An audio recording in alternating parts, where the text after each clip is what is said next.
Alaikum. All right, we are live. So thank you so much, everybody, for joining today. My name is Muhi Khwaja, and I am the co-founder of American Muslim Community Foundation. Today, we are talking about American Muslim identity.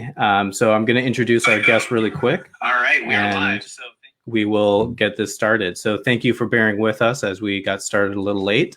But my background, I worked and got my degree from the University of Michigan in 2009 in history and psychology. I didn't know what I wanted to do as a career until the summer before graduating, where I participated in the Development Summer Internship Program at the University of Michigan. After a few years of working at nonprofits, I got my master's from the University of Michigan in public administration with a focus in nonprofit management. I currently serve, as I mentioned, as a co-founder and director of development for American Muslim Community Foundation. And every day I get to work with donors to connect them with nonprofits creating impact. In 2016, I became a certified fundraising executive from the Association of Fundraising Professionals. In 2017, I earned a certificate in fundraising management from Indiana University, where I am also an adjunct faculty. I reside in the San Francisco Bay Area with my wife, Natalie, our cat Ninja, and dog Atlas. When I'm not working, I enjoy motorcycle riding, photography, and hiking with loved ones. And today is my birthday, so thank you for joining and making it special. Thank you. So Rizwan Manji has starred as Reverend Jax, the Reverend of a rural church on NBC's comedy Perfect Harmony. Manji also starred as Ray Batani on the critically acclaimed CBC pop TV show Schitt's Creek, which I love, and as Tick Pickwick on Sci-Fi as the Magicians, which my wife loves. He currently voices the roles of AJ and Mr. Khan on Mira, Royal Detective. Manji is perhaps best known for his playing Rajiv Gidwani, the hysterically officious, scheming assistant manager of a call center in the NBC comedy Outsourced. TV credits include Mr. Robot, Arrested Development, Glee, Backstrom, Mom, Rescue Me, and Bones. Some of Rizwan's memorable film credits include Charlie Wilson's War, The Dictator, Transformers, The Wolf of Wall Street, Don John, Equals, The Tiger Hunter, Patterson, and The Man Who Killed Hitler and Then Bigfoot, working alongside Sam Elliott and Ron Livingston. Wow, you've done a lot, Rizwan. Manji dedicates his time to the Aga Khan Foundation and its AKF walks. For 50 years, the foundation has partnered with communities in some of the most remote, hard-to-reach parts of Asia and Africa to build better futures together. Ilyasah Shabazz. Professor Ilyasah Shabazz promotes higher education for at-risk youth, interfaith dialogue to build bridges between cultures for young leaders of the world, and she participates on international humanitarian delegations.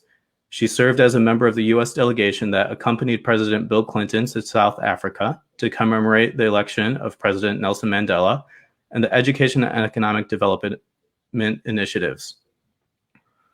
She was a member of the U.S. Interfaith Leadership Delegation to Mali, West Africa with Malaria No More, and she received a personal letter of acknowledgement for preserving her father's proud legacy by working to secure equality in our time for generations to come from President Barack Obama. What an honor. She's an inspirational role model and advocate for youth and women and girl empowerment. Her life work is devoted to helping others find inner strength and purpose. While she's frequently asked to speak about the legacy of Malcolm X, she shares that it is her mother, Dr. Betty Shabazz's wisdom, courage, and compassion that guide her. More than 6 years of experience as a college professor, more than 20 years experience as an administrator and implementer of cultural and community outreach initiatives, serving diverse populations. She's a key advisor to public and private organizations, developing diversity and community-focused programs that align with business, academic, and organizational goals. Author, artist, mentor, educator, motivational speaker, and citizen of the world, connecting and activating networks and resources to create measurably positive outcomes. Ilyasah has published 5 multiple award-winning publications with outstanding novelists, currently working on the next. For more information, you can visit ilyasahshabazz.com. And last but not least, we have with us Noor Tagouri. Noor is an award-winning journalist and producer. Her documentary and subsequent podcast series, Sold in America, received a Gracie's Award for Best Investigative Series. Noor is a touring speaker and brand consultant focused on identity, representation in media, and breaking barriers through storytelling. Her production company, At Your Service, debuted with the Process podcast series and AYS Hour live conversations every day at noon Eastern. Everyone, thank you so much for joining us. We have a series of questions that we've sourced online, and we'll start in alphabetical order with our guests and plan to stick to 3 minutes per response for each question. So the first question goes to Rizwan. What? Oh, it's my last name. No. She is the first one, right? I'm just the moderator. So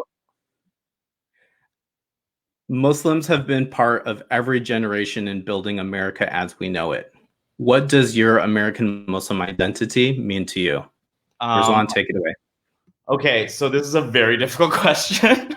And when you actually had sent me this, and I was like, how do I answer this question? And I got really nervous. I guess the only way that I can answer this is through the business that I am in, the entertainment industry. And I feel like it's very important to me. I grew up being Muslim, and it's a part. I don't think about it at all. Oh, this is every decision is based on me being Muslim, but it's there, right? Because I grew up with it, so it's inherent in the decisions I make. There's one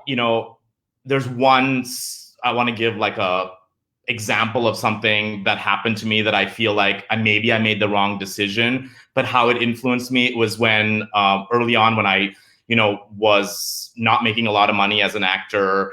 And I had said, you know what, I'm not going to play a terrorist that's the one thing I'm not going to do, is I'm not going to play a terrorist on television. And I had said that to my agents. I had said that to my manager. And then I got an audition for 24.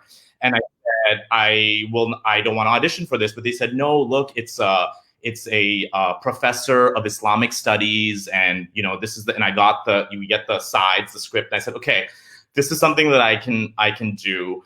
I went in, I auditioned for the role. Needless to say, when I didn't realize this, but 24 doesn't actually give you the lines for the role that you're reading. They just want to see if you can act, and then they tell you afterwards what role you're gonna play. So the role that I was offered was the role of the bomb maker in 3 episodes of 24, and it was it was a decision that I had to make at that, because I had said no. It was easier for me when there was no money involved, there was nothing involved. And I ended up taking the role, and it's still something that sits with me this day because it is my identity. It's the stuff that I presented out there. And I think back on it and I said, look, would I have made another decision? And I don't know, that 24 led to some other things, which ended up me being able to be on other shows where I could then speak about, I could be on the Tonight Show and talk about being Muslim on the Tonight Show. I could make that politically active video, the Lowe's video that I made that got reported all over the world when they had done that. So it's hard. I feel like my Muslim identity is important to me, but I don't know if I always make the right decisions. I just feel like in that moment, you use everything that you have, and being Muslim is what I use to sort of make those decisions. And so that's my weird answer to that question. Oh, I'm so nervous. I hope I answered it okay. Great. Thank you.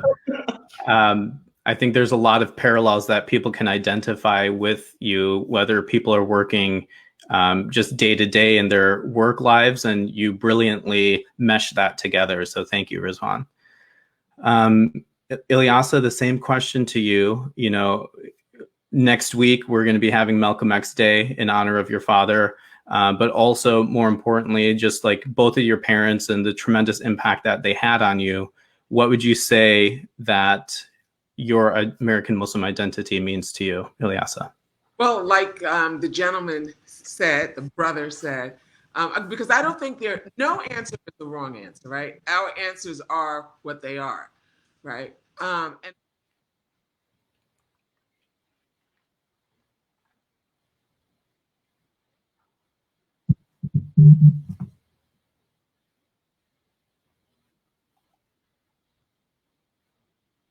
And it's having that relationship, and whatever it is I do or whatever decisions I make is based upon the approval of. So, Ilyasah, I think you're muted, or maybe we're okay. Sorry, my bad. I apologize. Technical difficulty on my end. You're good. Oh, did you hear me? Yes, we heard you. Sorry. So I don't have to repeat anything? No, you're good. Sorry. So whatever I do, whatever decisions I make, they're based upon my relationship with God. I remember when I went to college and everyone, they were like, oh my God, you're Malcolm X's daughter. And I was frightened. And they had all of these expectations of me as opposed to when I was in high school. And so I was so nervous. And I remember calling home and asking my older sister, what am I supposed to do? Who am I supposed to be? And she said, you don't have to pass a test to be Malcolm X's daughter. You already are. So I took that as long as I could look in the mirror and like what I saw, and that was my relationship with God, that I was doing right, even in the dark, right? But that whatever decision I make and whoever I was, all had to do with the choices that I made with God. And so personally surrendering ourselves, caring for family, caring for community, caring for the disparities, so all of that is a part of my identity. And I got that primarily from my mother, but then of course, growing up and understanding the icon Malcolm as opposed to father, that having a tremendous influence on my identity. For sure. And I know this is going to sound really lame, but I only got these glasses because they're similar to your father's. And another lame part is my background is a picture of your dad and Muhammad Ali. So really near and dear, like I just, love you because of who you are. And thank you so much for being here as well. Thanks for inviting me. So next up, Noor, same question to you. What does your American Muslim identity mean to you? Well, first of all, thank you for having me, and Rizwan and Professor Ilyasah. It's such an honor to be in your presence, so thank you for taking the time. My American Muslim identity has always been a complicated thing, and I think that is the case for most American Muslims who just in general, because everybody has such a different history. It's complicated too because it is such a diverse identity. So even if you are an American Muslim, you're not entirely sharing the same cultural experience as other people. And there is such a beauty in that, but it's also a complicated relationship. And I grew up in a rural, conservative white town where there weren't any people in my school who had black hair. And so I thought that it was always something that I had to hide. I remember hiding my Eid gifts until Christmas time and not taking them out until Christmas time. I remember not letting my friends come to the house during the winter because there wasn't a tree and I didn't want people to ask. And I remember when kids would ask my mom why she wore that thing on her head, I would say I don't know. And my mom was she was a school guidance counselor and she was really involved in my school. And so it was really complicated because my mom was so great, but I had this trouble relating to her.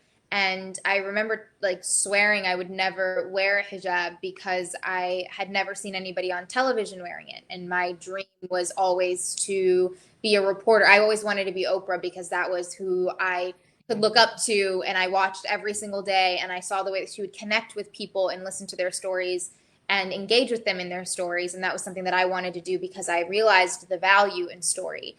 So now when I think about American Muslim identity, I think about duality and wholesomeness, because I realized I didn't have to sacrifice one thing to be a little bit more of the other, that they actually go hand in hand. And it's complicated because that isn't entirely what we're taught when we are learning about our faith growing up. So much of our faith is rooted, so much of the way that people practice faith is rooted in culture. And even though my parents were really good at differentiating what culture and religion was in my household, when you saw the representation of your faith, it was always heavily rooted in culture. The questions that were coming out about your faith always came back to a specific culture. And so I realized, okay, I was born in West Virginia. I lived in Alabama and grew up in Southern Maryland. I'm American and the culture that I prescribe to is more American than anything else, that doesn't mean that I have to be any more or less Muslim. And then when I started actually learning more about my faith, I realized that to be a good Muslim is to be a good American, and to be a good American is to be a good Muslim. You have to define that for yourself now, especially because it's interesting because there's such a bad representation of Americans in general. Like when we go overseas and if I'm going to give a talk in a different country and people are always asking, is that really what America is like? And so it's funny because I grew up feeling like I had to defend my religion, and now I have to go and try to defend my culture that I've embraced. And I've realized, okay, there's a duality in our identities, but how you carry yourself as an individual is really what makes all of the difference. And I think that the power that comes through this experience is really being able to hear people's stories individually, just like we're doing right now, to understand that this is an American Muslim, and so is this, and so is this. For sure. Thank you for eloquently stating that, Noor. I've been following you on Instagram. I'm one of your 500,000 followers. That's crazy. And I just love how you naturally bring yourself into the conversation every day. And I'm a fan of your mom as well, because she seems to be awesome. So moving back to the conversation, Rizwan, we're coming back to you. Why alphabetical order again? There has to be another criteria. That's go backwards. Follow the circle, right? Go backwards. Yeah. So the second question from actually the Census Bureau reached out and asked us to talk about the census. So with 2020 being an election year and a unique time to fill out and participate in the census, which hopefully we all did, what is the best way for American Muslims to actively participate politically? Well, of course, vote. I think everybody needs to vote. I have to say out loud that I'm Canadian, even though I've lived in America most of my life. I'm going to get backlash if people are like, why did you not say that you're Canadian? So, but I've lived here most of my life. I also feel like I mentioned before about the Lowe's video that we did. I don't know if everybody remembers what happened with Lowe's several years ago, how they had pulled advertising from this show called All American Muslim because they thought it was making Muslim people look like regular people, so we shouldn't advertise like that. So me and my friend Pervesh and my friend Gregory, we went out and we made like sort of a funny, which is what I'm a comedy actor. So we made a funny video that was sort of like a protest to that. And we put it up and that got the conversation going. So I feel like that, to me, at least for myself and people who are in the arts and that's a way to be political, to make these protest videos, to do this kind of stuff. That's where I feel I can lend my talents and my ability. We made a video, a Get Out the Vote video. We actually just did a census video with my friend Pallavi and Kavi to get people to fill out the census. So I feel like that's the way that I can get involved. And if you're in that industry, that's a good way to get politically involved. So we're going to go back to you, Ilyasah. The same question. What is the best way for American Muslims to actively participate politically? Well, I think it's important to make sure that the younger generation understands what it is all about. They understand legislation and policy, and that we have these voter registrations, and they understand that their power is in their vote, and all of those who fought to ensure that they could vote. And even when we think about it, the incarcerated, they lose their rights and privileges to vote. And so the vote must be awfully important. So it means that we make voting really cool and really powerful, and especially encouraging all of this with young, focusing on forums, on registration drives, and so forth. Definitely. And Noor, back to you. What is the best way for American Muslims to actively participate politically? So I'm going to say vote because we just need to emphasize it 3 times, and I think that that's a good thing to do. I would also say that I think, yeah. So I would also say that during this time, especially right now when things are hypersensitive and very overwhelming, it's easy to get very discouraged to get involved politically, and politically doesn't always have to just mean going out and changing policy. Politically means going out and changing stories and changing minds. And it's overwhelming because we are so bombarded with information and we are so bombarded with news, and we feel the sense of hopelessness, like, well, there's nothing I can do about it anyway. Well, this is just going to happen anyway. The New York Times reported this article and said this is going to happen. There's nothing I can do. And what's important is I think we have to start with ourselves. So how have you defined your purpose in this moment? And the formula that I've always had for this is combining your skill sets and your talents with causes that pain you the most. So for example, with Rizwan, what he did in making this video as a response to Lowe's, it was his skill sets and talents of being a comedic actor, and then a cause that clearly moved his heart or pained him, which is the misrepresentation of Muslims, or this action towards Muslims. And I share a very similar format. I'm not a comedic actor. I wish I was, but in terms of storytelling. So whatever it is that your profession is, knowing that like you have something to give and the world needs you. I think that oftentimes when we talk about political engagement and getting involved, it's really hard to get people who are so caught up with their own feelings and emotions and going through their own traumas, because everybody's going through something, to really care about the big picture without realizing the direct impact they can have. So when you find out what it is for you, it can be that one thing. If you know that you are working towards that one thing that can change and inspire other people, change their minds, then you're moving the needle. And the other thing I would say is get out of your comfort zone with the people that you talk to and the people you hang out with and the people you follow online. We have highly curated social feeds. We are living in echo chambers where we are surrounding ourselves with people who say the same things that we agree with. And that's something that I love, that we're having this conversation and that the viewers on this conversation are probably majority Muslim. And it's important for us to have this in-community conversation because we can be more transparent.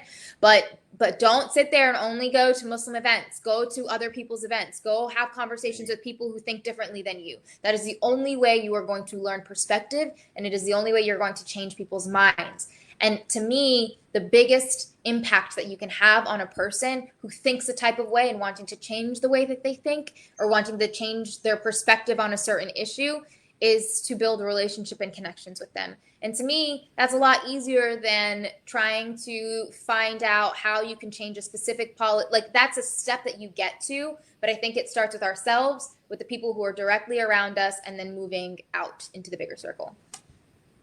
For sure. Brilliantly said. So, Rizwan, hopefully it's no surprise we're coming back to you. First of all, sorry for that. I tried it, Noor. I turned off the messages. It's okay. It's I'm okay. not offended by it. I think that it's cute. It's Yeah, like people are texting Rizwan and his notifications are going wild right now. So So popular.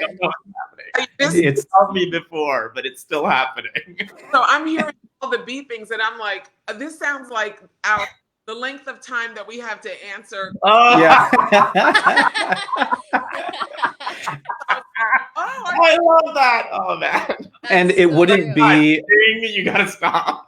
And it wouldn't be a Muslim event if there wasn't some technicality with the audio or something, right? So I feel like you're paying homage to our community right now. Good job. It's been ding throughout this thing. I'm sorry. So I know we've touched on this a little bit, but what does your faith inspire you to do? And you can either pull from religious scripture or just your upbringing. Tell us a little bit about what your faith inspires you to do. This is going to sound so cheesy but I feel like it does inspire me to be a better person. And I fail at that most of the time because I have 3 kids. And it's very hard to answer that question because it's such a personal, such an intimate thing that it's hard for me to answer that question. All I know is that we're raising our kids Muslim. It inspires me to have them be better people, to go out in the world and you know what Noor was saying, be political, use their voice, use their talents, all that stuff. It inspires me of all that stuff. It inspires me to work with the Aga Khan Foundation. It inspires me to make these political videos. It inspires me in my everyday, you know, in my career, in the, like, being in the room about different shows. And we were talking about Mirror Royal Detective and having these conversations and all this stuff. So it inspires me in so many ways that it's such a hard question to answer. But yeah, it does inspire. It inspires me to be a better person, even though I fail at it a lot of the time. I think we all struggle with that. So, you know, we're all human, right? So I think that's really important. Ilyasah, again, what does your faith inspire you to do? Well, one thing that my mother made sure of with her 6 daughters is she made sure that we learned about the significant contributions that women made to the world, that we learned about the significant contributions the people of Africa and the indigenous people and first world people made to the world. And we learned about the significant contributions that Muslims and Islam made to the world. And so I grew up with a healthy of who I am, an American woman, a Muslim woman. And so I never really felt like I had to prove anything, but I took a lot of pride in, you know, having faith and having this insight. And since I grew up loving me, it was easy for me to love others. And so it helped me to I love that. That's awesome. Injustice. And so if I saw injustice, you know, I knew that I wouldn't want for you know, such treatment, that I would do something about it. And so my faith inspires me to make sure that I am a college professor, that I speak to young people on campus, that I talk to my students, that I embrace them, that, you know, I make sure that we see one another and that they understand their responsibility to society. But before you can give to society, you have to feel good and, you know, about who you are in the whole. And so my faith, and I'm so grateful to my father, you know, for being a Muslim, and I'm so grateful to my mother for ensuring that we had, you know, training, and she focused on our identity to be whole and to love ourselves, so that when we saw anyone being treated less than human, right, that we stepped in to try and offer some sort of resolve. Because, you know, there are 8 billion human beings in the world, and there's only a minority group that aren't good. And most of us, you know, we spend our lives trying to get justice, trying to be equal, trying to have freedom. My father said that peace and freedom are interchangeable. You can't have peace without freedom, and you can't have freedom without peace. But why, you know, why does this even exist? So I think once we understand that we are the majority in the world, and we don't focus on being minorities and being divisive because we can't accomplish anything, but that we need one another in order to make change. And that's the only way change is going to happen. And it's my faith that inspires me to recognize that and to have the compassion, the care, fortitude, the determination to make change. Thank you for dropping those gems. That sits with me well, and I'm sure everybody listening along is loving the insight that you're providing as well. Noor, back to you. What does your faith inspire you to do? My faith inspires me to live in service and to live in abundance. I have always grown up learning that the more you give, the more you get. And that's not like the more you give, the more you get in a monetary sense or even a worldly sense. It's just that is the way that our faith inspires us to continue to be of service and to give and to protect ourselves in that process. But I've learned that the more I do things with the intention of service, even if it's a paid gig, that the more I get in return for knowing that it is truly impacting people. And I think that there's this there's almost this misunderstanding or imbalance, especially in the Muslim American community, where service and charity and giving, it's always supposed to be like, for the sake of Allah, you do this for the sake of Allah, and that's what it is. But like, we don't grow stronger as people, as business people, as entrepreneurs, as contributing members of society, unless we're really supporting each other. And yes, you do things with the intention of service, but you also respect humans. And so my faith has always inspired me to keep that service mentality and the intention of being there for people, but to also respect human beings and make sure that we are doing what we can to strengthen each other as a community, which I think we have a lot of work to do, but yeah. For sure. For you to finish, Noor. It was so great. I felt like you heard the ding and then you're like, I have to finish. I was rushing. I got you. I know you were like, it was so great. Thank you for cutting her off, Rizwan. My sister just texted, she's like, how's it going? I'm like, you're really. She's ruining it. Oh no.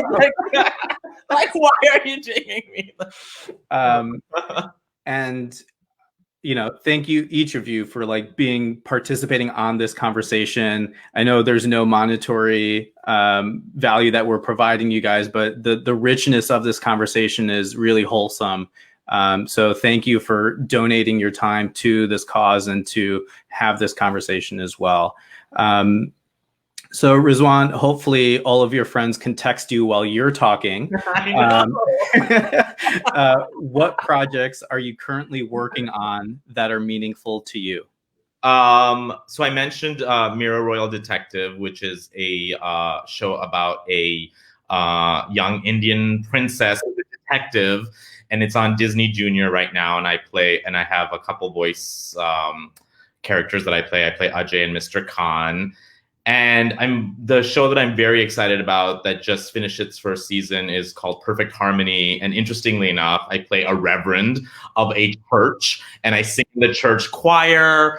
And I laugh that I'm like, I'm the Muslim reverend of this church.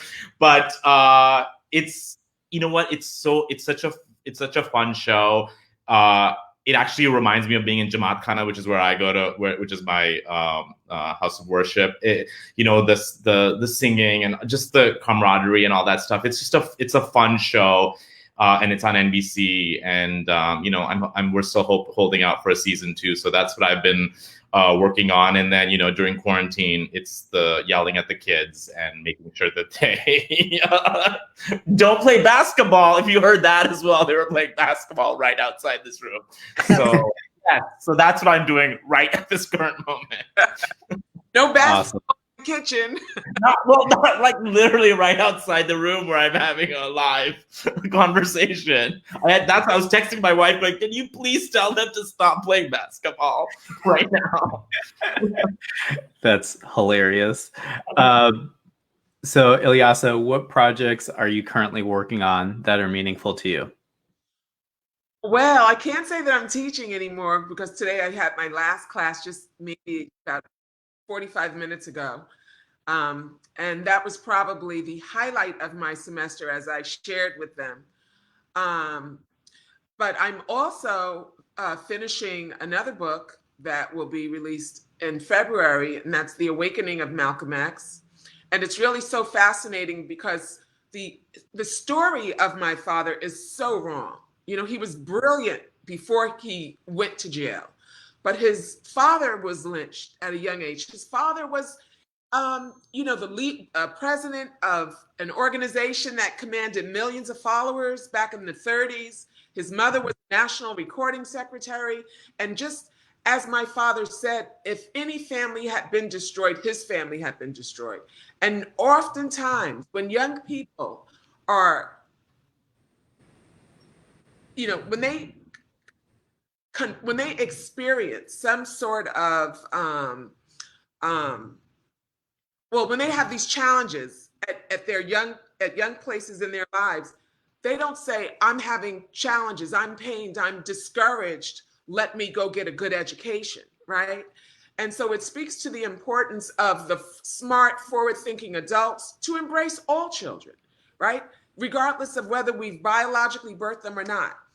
So I'm just happy to be working on this project, also in conversation with a film company with this book, which I'm just so excited. And another gentleman in Japan who's also working on a biography. So happy that I can show that Malcolm did not miraculously become Malcolm X. Malcolm was always Malcolm X because of the values, principles, the morale, the foundation that was provided by his parents.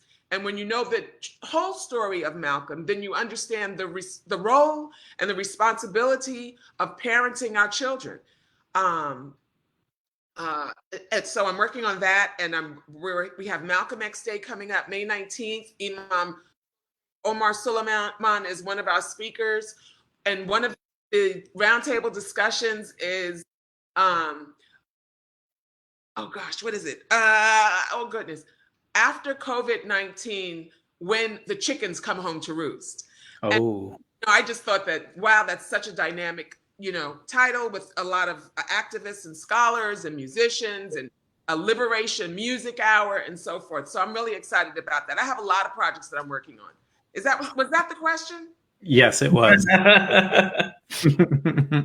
And for all those projects, you can visit ilyasahshabazz.com to learn more. So Noor, same question to you. What projects are you currently working on that are meaningful to you? So I'm working on a few things right now. I'm doing the daily lives called At Your Service Hour. So I'm going live with different people and doing in different ways we can be of service to people. So talking about things like mental health and softness and courage and bravery, and also doing more tangible things like doing Arabic lessons or whatever it is that yesterday we did like movement therapy and acupressure for prolonged sitting. So things that I think that people need right now. We are. You guys are reviewing that, and you're trying to memorize those. That's a personal one that I've been deciding to share a little bit about here and there. But yeah, so we're doing AYS Hour. We are still releasing episodes of my show, The Process. So there's like a video and podcast version of that, and we're actually working on building out a course on speaking in public. So Nice. that is something that I want to help people with, because I think it's really important. Once you figure out your story and your voice, you can do anything. For sure. It's really empowering. Yes. Yes. So for the last question that we have from like curated questions, Rizwan, we're going to ask you, what are your top 3 charities that you donate to? Could be zakat, could be sadaqah, could just be, monetary or with time. But what are your top 3 charities that you donate to? Well, you already mentioned the Aga Khan Foundation, which is the top one that I donate time to, and also monetary, all that stuff. It's they were doing walks. There's been with all the stuff, there's been the fires over here and all, and the quarantine, so that's sort of been shut down. But you can still go to akf.org and look into what they do, which is to help fight global poverty, which is a great cause. Recently, with the different casts during quarantine, there's been Food Banks Canada. I'm going to shout out to Canada. We've been the cast of Schitt's Creek did a benefit for them for Food Banks Canada, and then we did. Ryan Reynolds just had this thing with Conquer COVID-19. You can go and buy these boring T-shirts that you can have your favorite sports team logo on it, and if you get those shirts, all the money goes towards PPE for the heroes and the frontline workers in Canada. So any of those 3 charities, they're doing some good work right now. And as I said, I've donated time and money to all of them. So awesome. Is there like a low-key, like Canadian Hollywood underground consortium of all you people, and you guys like hang out together? Wouldn't that be? You know what? I should start that. It should be like all the Canadian. There's a lot of us here in Los Angeles. A lot of us. So yeah, and they're very vocal on my Facebook about mentioning that I'm Canadian. So Ilyasah, same to you. What are the top 3 charities that you support? No, I don't think I have top 3. I support anyone case by case, pertaining to the court, the needs. And there are many. And it's funny. One time I think it was the police department called my telephone and they're like, oh, we're calling, we'd like a donation, so I was like, oh, okay. So I made a donation, right? But now they've like harassed me about, donations all the time. But I'm one of those people that if you call and, I believe in zakat. And if you call and you need, then I'm going to make a donation. If I go out and there's need, I'm going to make a donation. When college campuses, same thing. So mine is, I do a lot.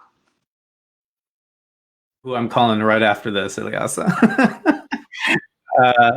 So Noor, same thing to you. What are you? Same, not a top 3 thing, but my family for 12 years, we've had the ICU Foundation. So we work on alleviating local homelessness. And essentially we do that with care packages, hygiene kits, food bags. My mom does like family food bags. And the name ICU is in response to, we always like, whenever we're speaking with people who are experiencing homelessness, ask them what they need. And we asked an elderly couple a couple of years ago what it was that they needed, and they just said, we just need to be seen. And so we do ICU as a response to them, and we are continuing with ICU right now. It's a local charity, so we service the DC, Maryland, and Virginia area, but we post a lot about it so that we can hopefully inspire other people. And so people all over the country and the world have basically adopted like what we put in our bags, and they start doing it in their own area. And I think that the idea with charity and philanthropy, and like similar to what you were saying, Professor, is just being of service to the people who are around you, I think is the most important thing. When you see people in need and you're able to give, and that doesn't always mean money.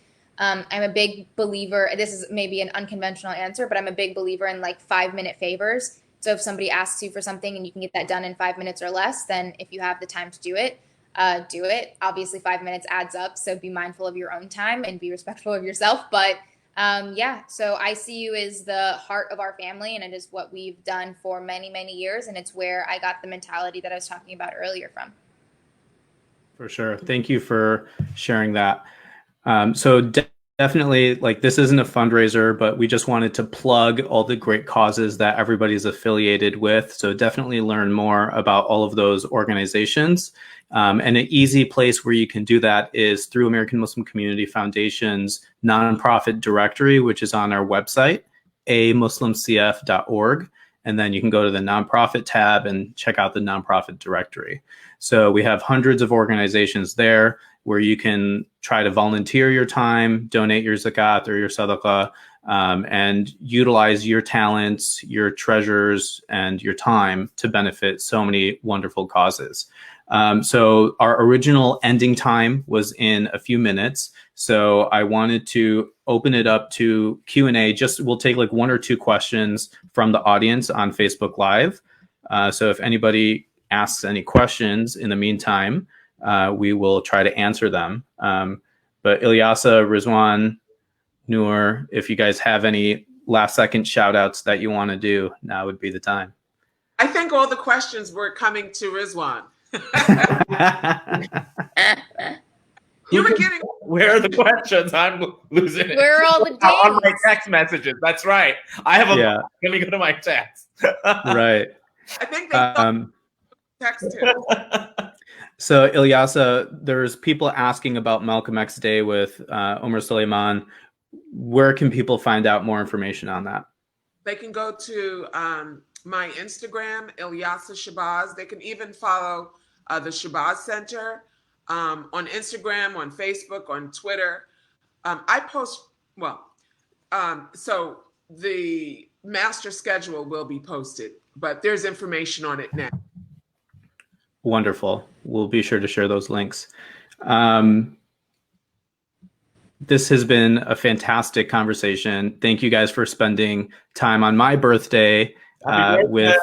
Thank you. And this has been a labor of love. I need a shout out Amna Mullah, who is behind the scenes producing this event, making it all possible. So thank you, Amina, for all of your hard work in creating this platform for us. We will record this session and put it online to YouTube and Instagram and other places, so you'll be able to see it, share it with your friends. And last but not least, thank you to each and every one of you who tuned in, and to our wonderful panel. Assalamu alaikum. Thank you. Thank you, guys. Bye. Bye. Assalamu alaikum. Wa alaikum salam.